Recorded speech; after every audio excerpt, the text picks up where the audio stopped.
lighting and LED lighting especially. So very happy to be here. Thank you, Jaradha ma'am, for inviting me. And how we going to go about this is about, my presentation is for about 20-25 minutes. So if you have any questions at any point of time, you can just note it down, or if it's very important, if it's burning, just raise your hand and shout it out if you want to share with the rest of the class. But it's going to be a very open session, so please feel free. I've just gone through your syllabus, and I think ma'am is out. Is ma'am out? So I mean, I didn't find. I'm trying to fill up the gaps as to what the practical aspects of LED lighting might be. As you can see from the very beautiful quote by Aaron Rose, in the right at the right time, everything is extraordinary. There is one more quote which I did not put up on the screen. It says, good lighting can make the difference between pornography and erotica. It is the basis, it is the foundation of all your projects.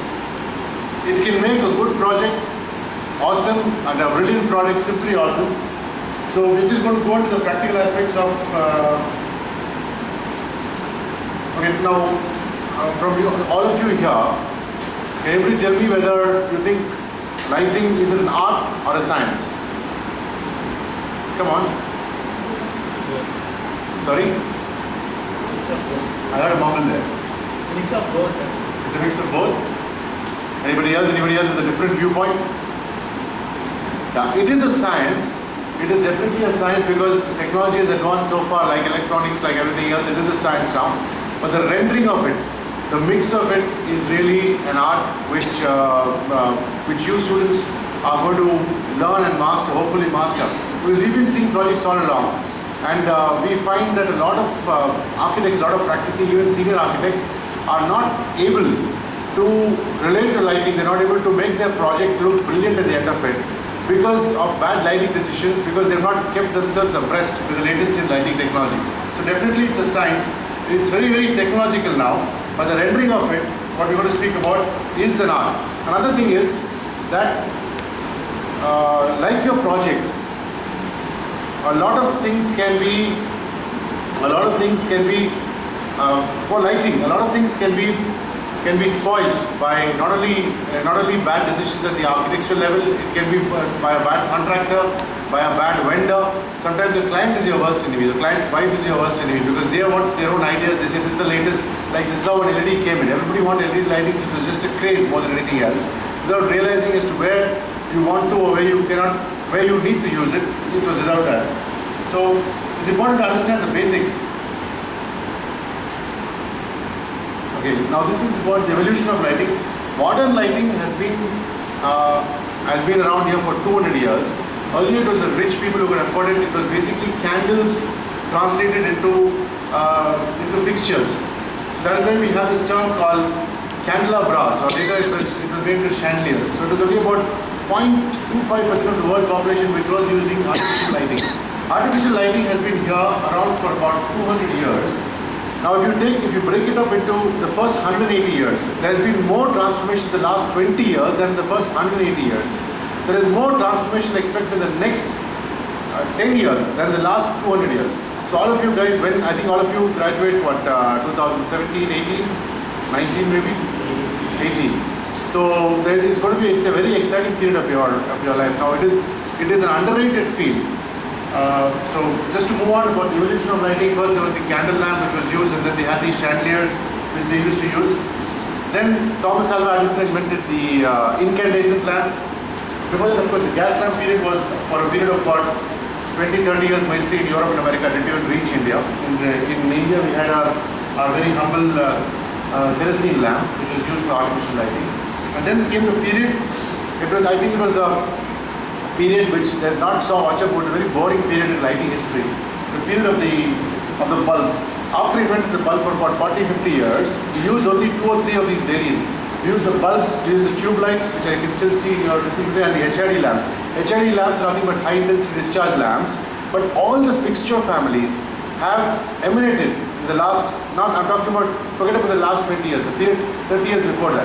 But just these lamps and tubes, which is very boring, it's very basic, because of two things. One was that there was no need, the aesthetic value of lighting was not realized, A. B, there was no need to conserve power. So when the need to conserve power came, that is when energy saving lamps came, that is when LED lighting came. And that is when people started experimenting with LED lighting, but we'll come to that now. So this has been around for about 30 odd years. This was the kind of lighting that was there in the early part of my generation. And about 18 years back, these are the HID lamps that you see for basically these three families. And then this is the energy efficient lamp, which started about 18 years back and is just being phased out right now. Again, the reason for this is because there was a need to conserve energy. There was a need to save power. That is why this lamp came about. Then luckily, we discovered the power of LED or light emitting diodes, as you know, have been used in the electronic industry for about almost about 30 years right now. But although it was named as a light emitting diode because there was light, nobody knew how to harness that light. Nobody knew how to make the best use of the light and use it for lighting, get it down vertical. We had problems with something called the heat sink. These are very technical issues, but we'll touch upon them a little bit. Because an LED diode generates a tremendous amount of heat.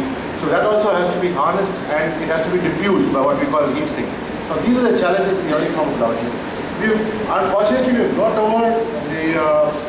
over those now. LED constitutes about 60% of the world lighting market right now. India is even more advanced. About 80% of our sales come from LED lighting. And I'm sure that this is going to be the standard by the time you guys graduate and start specifying it for projects. LED is going to be the basic platform of lighting.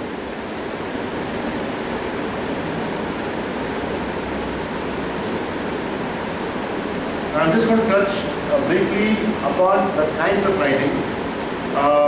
These are just broad basis of the kinds of lighting that you can.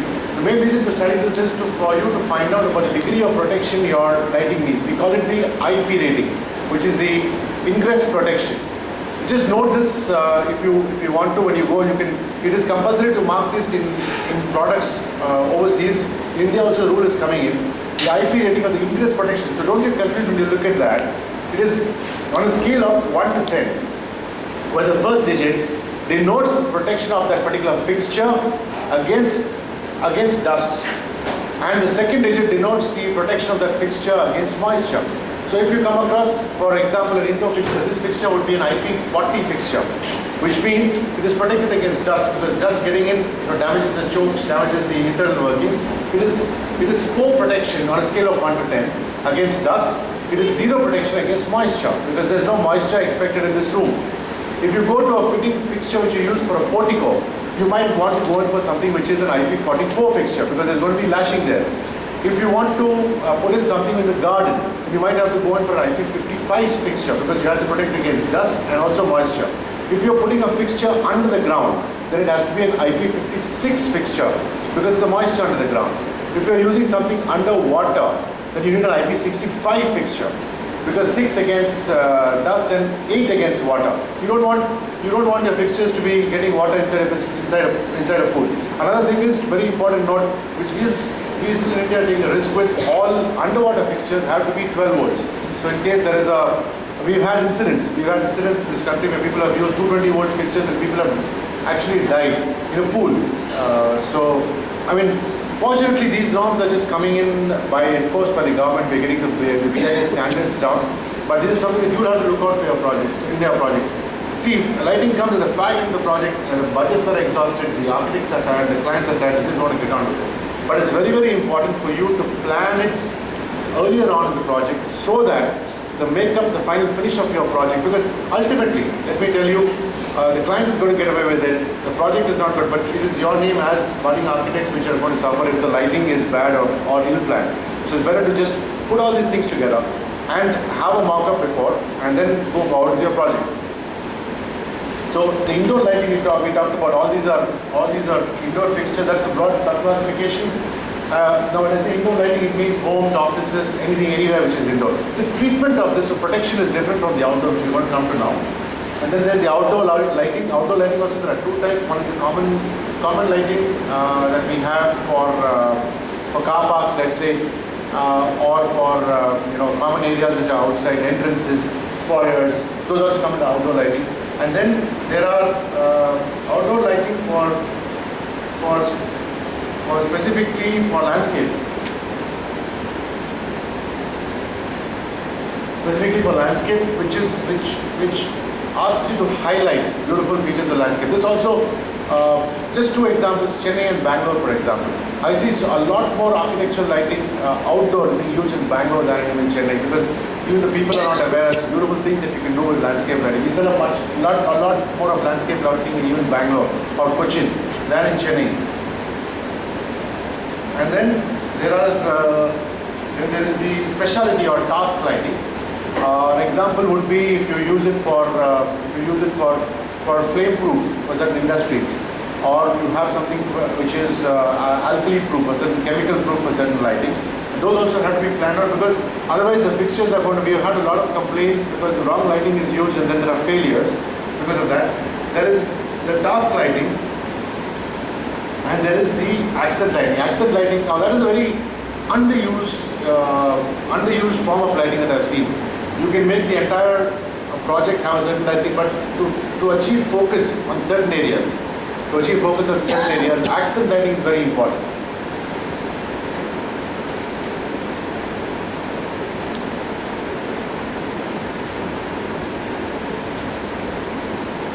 Now, don't be put off by this this thing. I'm just going to briefly. It's a very, very vast subject specifically. If you want to, you can get into it deeply. You can always call me or research on your own. But I'm going to touch upon the brief technical aspects of what is necessary in our terms, so that they don't befuddle you when they come. And any of you, if any of you here know, do you know what lux is? Does any of you know what lux is? The young man over there. I'm sorry. Unit of luminance. Right, unit of luminance. Okay, anybody else? Well, he's right to a point, but this is very important because you need to define the lux level of your project before. It is the luminance at a certain level. Now, most of your projects, either the lighting consultant is going to specify the lux level he wants, or you could decide. For example, from my knowledge, this can be calculated by something which is called the lux meter. I'm going to pass it on. I'm going to leave it for today.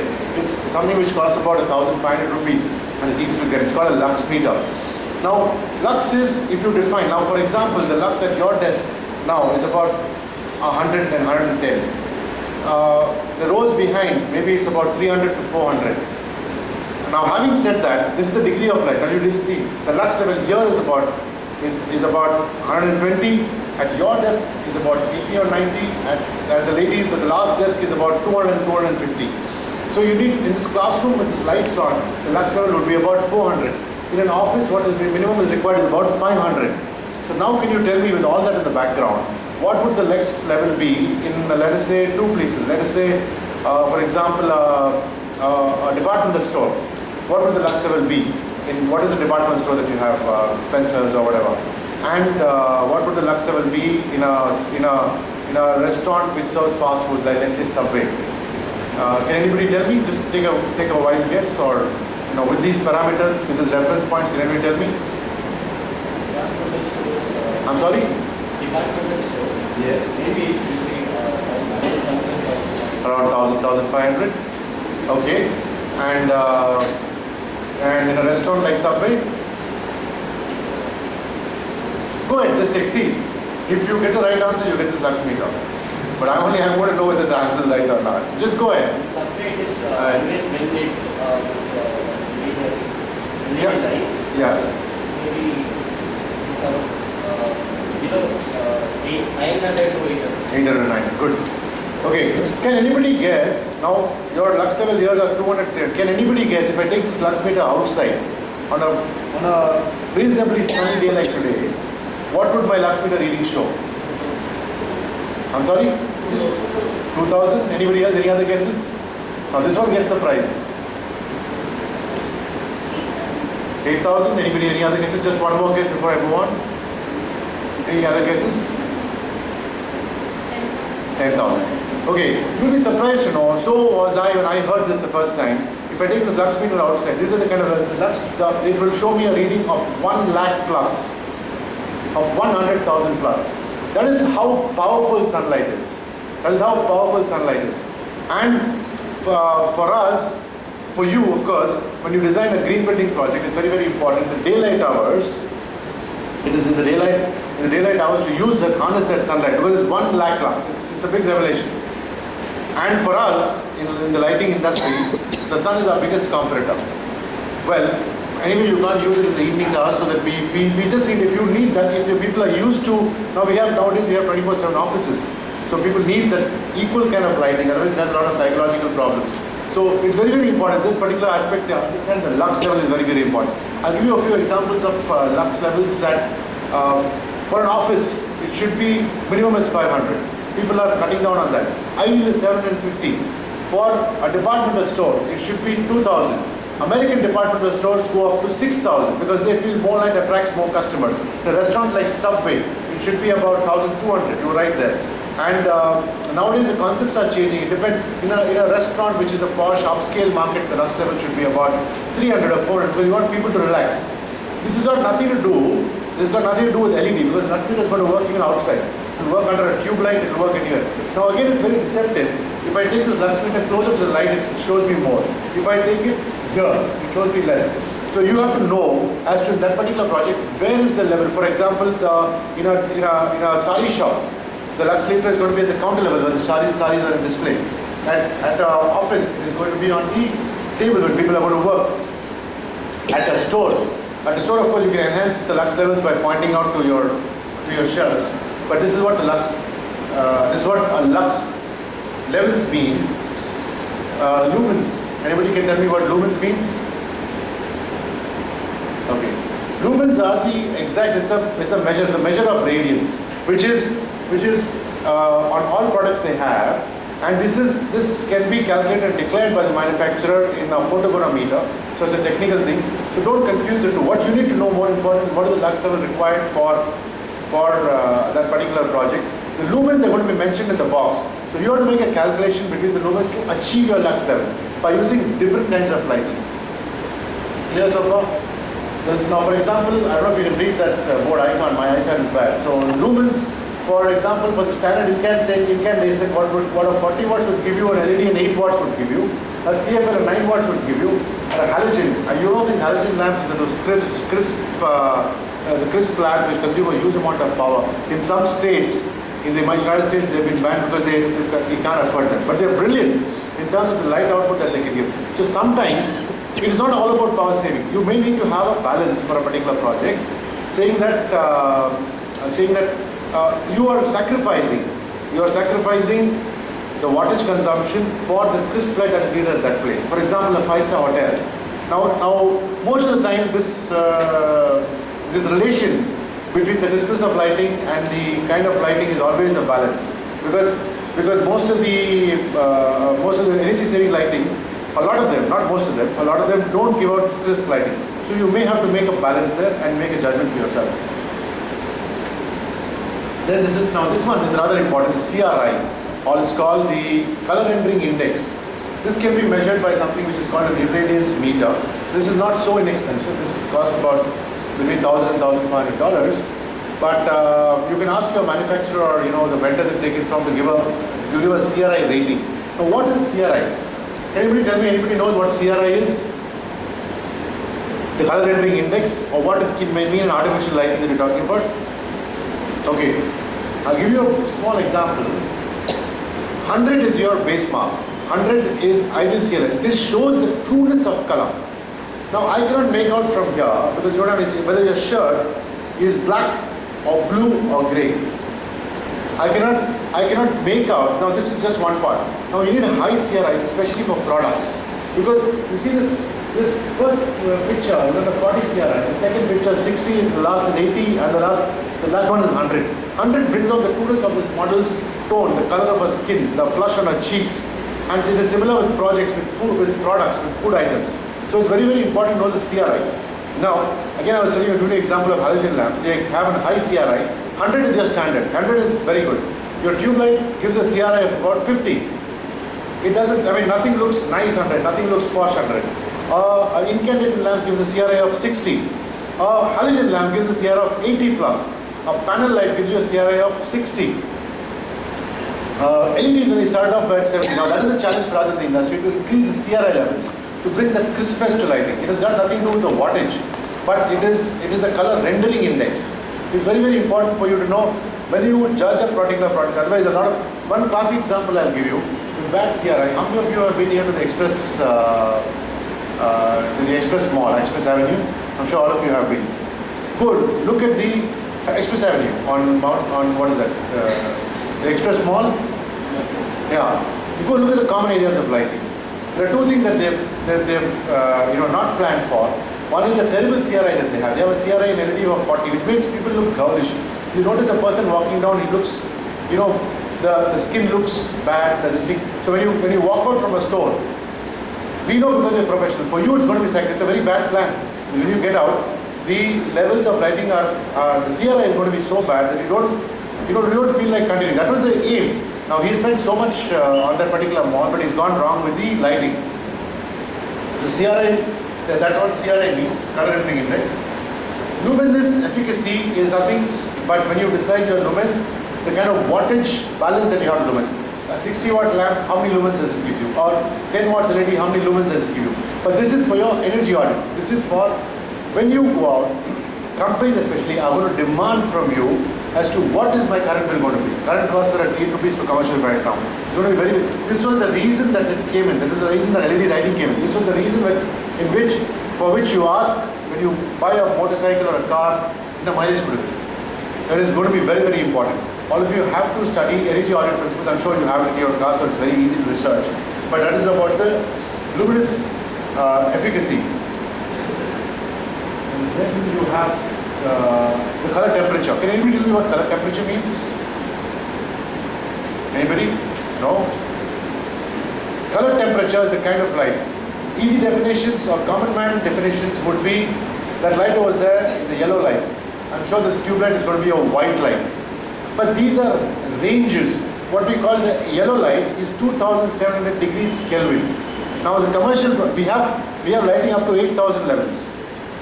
But the color temperature, what we use commercially is from 2700 to 6500. So the range in between. Now the white lighting, as you would call, the 6500 is useful for work, is the kind of lighting that you use for work, or in a home you would use for a kitchen. The yellow lighting 2700 it gives a lot of more depth. People are using it for homes. People are using it for homes because it gives you that kind of the effect that yellow light gives you. It's a more preferred color. India always used to use the white light more because it was always preferred, but now you see a lot of projects, a lot of hotels, restaurants, of course, and everybody is shifting to this warm lighting because it gives you now more and more places are air conditioned. It has got nothing to do. Also, it is confused with brightness, but it has got nothing to do with brightness.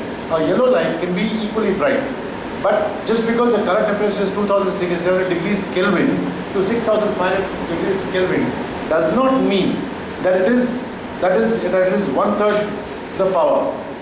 The power of the light output is going to be decided by the lumens it generates. The consumption is going to be decided by the wattage it generates. This is just the color temperature.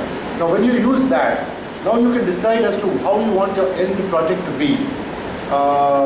You want it to be on the yellowish side. It's not going to be everybody's not going to look jaundiced. It's just going to be a little shade of yellow, it's going to be a shade of white. And there are shades in between. There's a very nice shade in between called the cool light, which is a 4000, which is the right mix of both these color temperatures, which is preferred because it is neither yellow nor white. So these also will be marked on the boxes. Generally for people, for homes, hotels, they recommend is 2700. For jewelry stores, if it is gold, then it is 2700. If it is diamonds, then it is 6500. The diamonds are going to look terrible under that. The gold is going to look terrible under this. So it's very, very important for you to find out as to what color temperature you are finding out.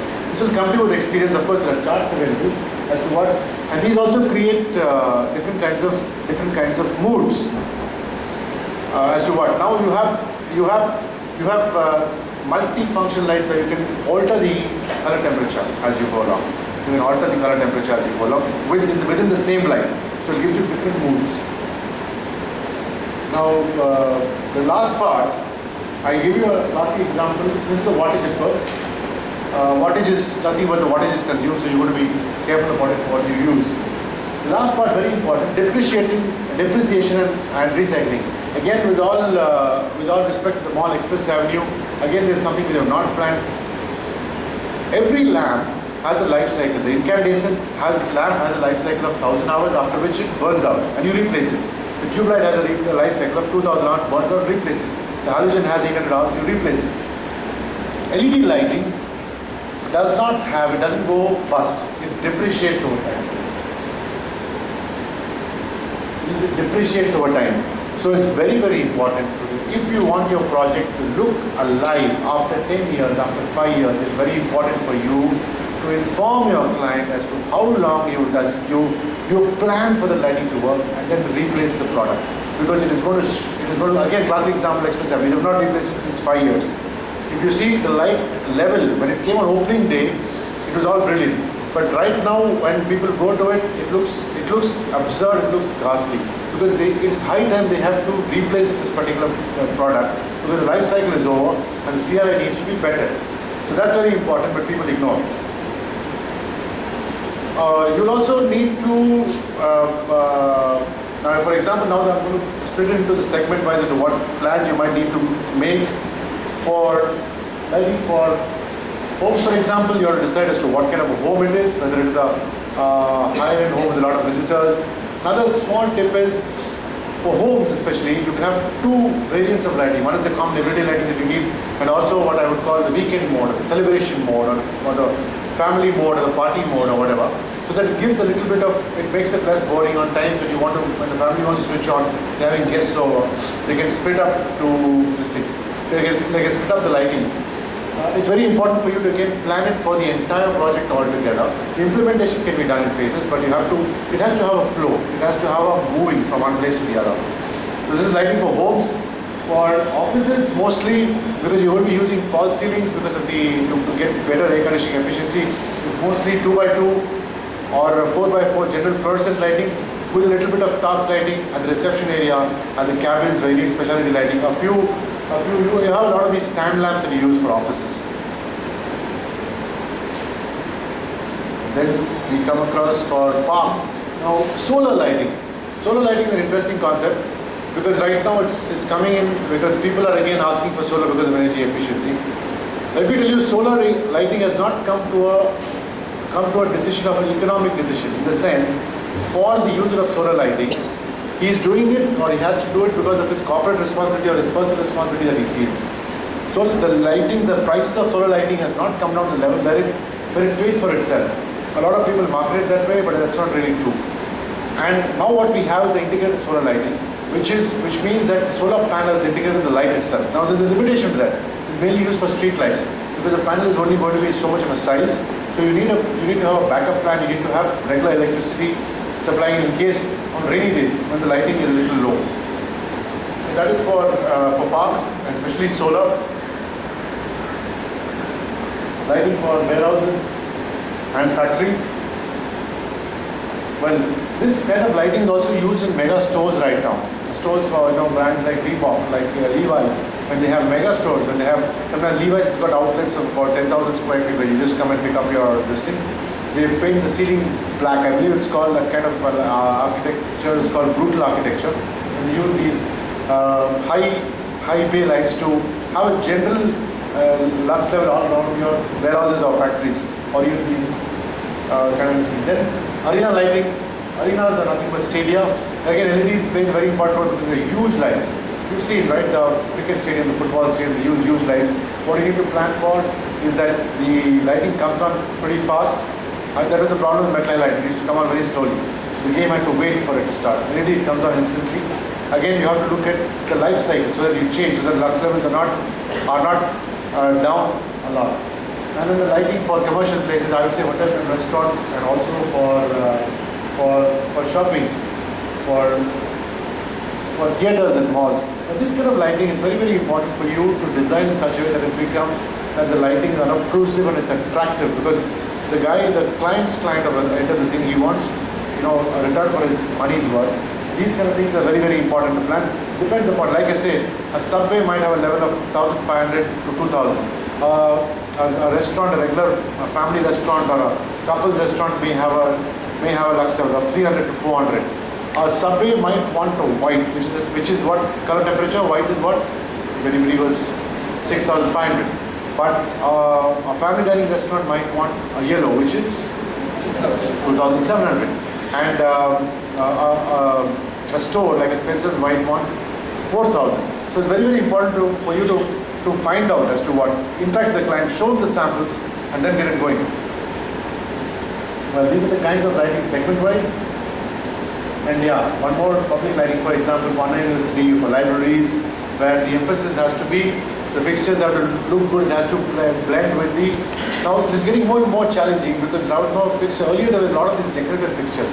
Right now it's mostly about the light evidence. So it's difficult to get fixtures which go blend with light. Suppose you have a Victorian architecture, it's difficult for you to get Victorian fixtures because people don't want it anymore.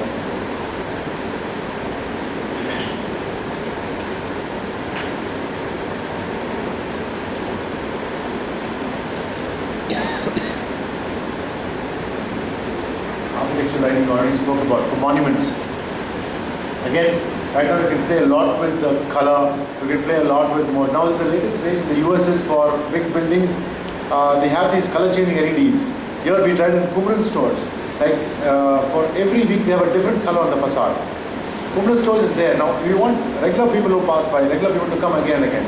So he puts purple for one time, he puts green on the other week, or he puts blue on another week. Sometimes he puts this color changing. So all this can be very well used with LED lighting and for monuments, for big stores, for public places. Now we'll just touch a little bit in the change in the perception of lighting. Earlier, it was more of a decorative fixture because we used to have these candles, or we used to have this very boring looking thing. So you had to place a lot of emphasis on the fixture itself.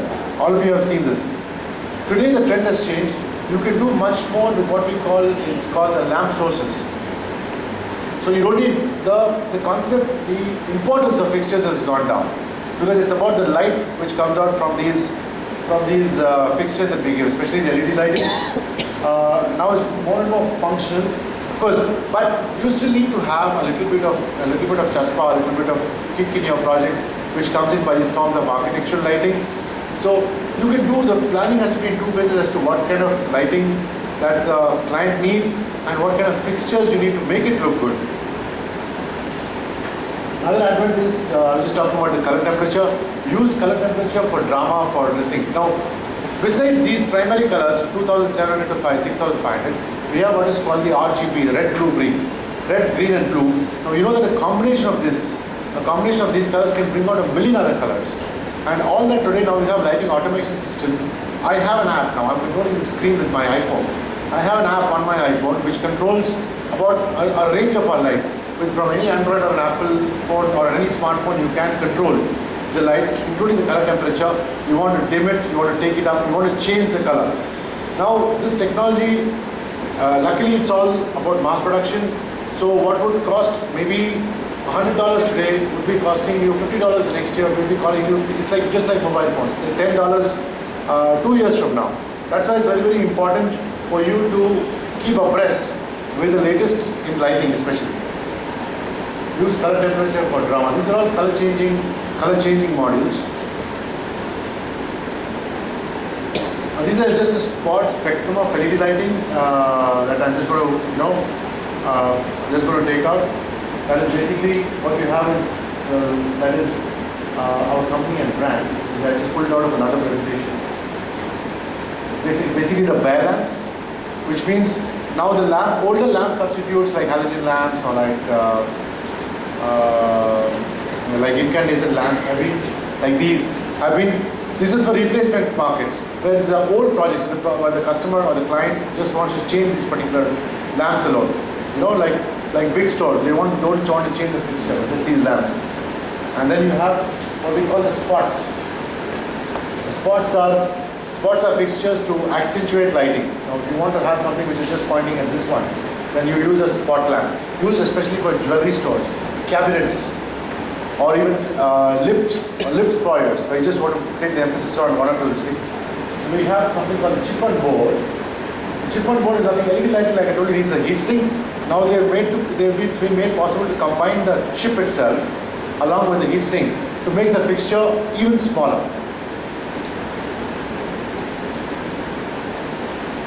Panels lighting, now these are what is called the staple of lighting today, because all these tube light fixtures are going to be replaced with these LED panels, especially for office lighting. Office lighting, you have the 2x2 panel, the 4x2 panel, and you have smaller panels. We have these panels from 3 inches right up to 4 feet.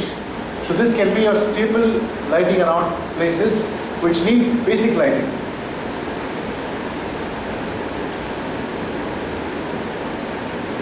Strip lighting, again, these are flexible strips, so you can take it around. We use it for coves. Now this is I was talking about indoor lighting. Also you have interesting options, because for some areas, especially homes, you need wall lighting and suspended lighting above dining tables. In the family lounge, you need wall lighting. These are the kind of lights that you get for wall lights, and also for suspended lights. Ours is not a very large company, but let's say a medium to a large size company, but we also have a range of about 2,500 products. That is why there are a lot of options when it comes to lighting. That is why it's very important for you to check it out before you specify for a project, and to keep abreast.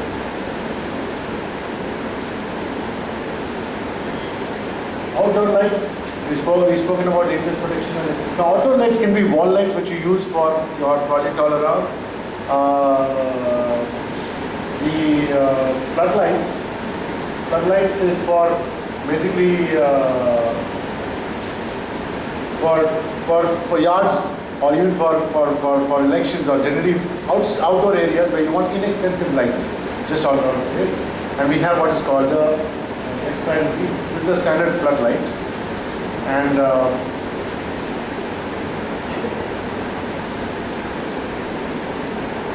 these are the street lights. Now all these options are now available in LED. I think it's important for the highway lights you already stressed about for factories and all that. Well, we almost now it's very important for you to. I leave this with you today. I leave this with Rohan. You can just and Rohan is also in his free time spend time with us just to understand the basics. So I mean, he can tell you a little bit more about lighting if you're interested. Of course, we'll end up this. We'll have a question answer session for the entire class. And but these are the tools that you're going to be needing. I'm also going to leave my catalog, ma'am. I would also like to invite the class at any time if you have it in your curriculum. We have a lighting studio, which is about 10,000 square feet, and they can come down, experience the lighting. We can have a special session. Maybe if it's on a sort of we have a lot of these public holidays, which if you are working, you can come over. It's up to you really, or we can just give you an hour where it is closed, it's only open for the students. We'll be very happy to do that. And no, not at all. I'll leave also my our catalog with you. And I'm very happy to share that the catalog has been designed by your classmate Rohan. And is that Kavin? Yeah. And Kavin has done all these cut images. All that has been done in his free time. So you have a very talented, very skilled bunch of students. And thank you again. Thank you for being such patient listeners. Thank you, ma'am, for the opportunity. Thank you very much. Thank you. Thank you.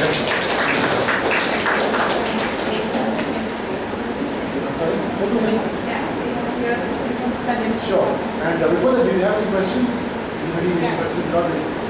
I think we can have the lights on now.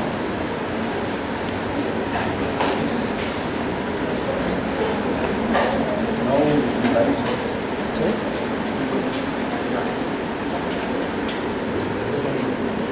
Lights are on.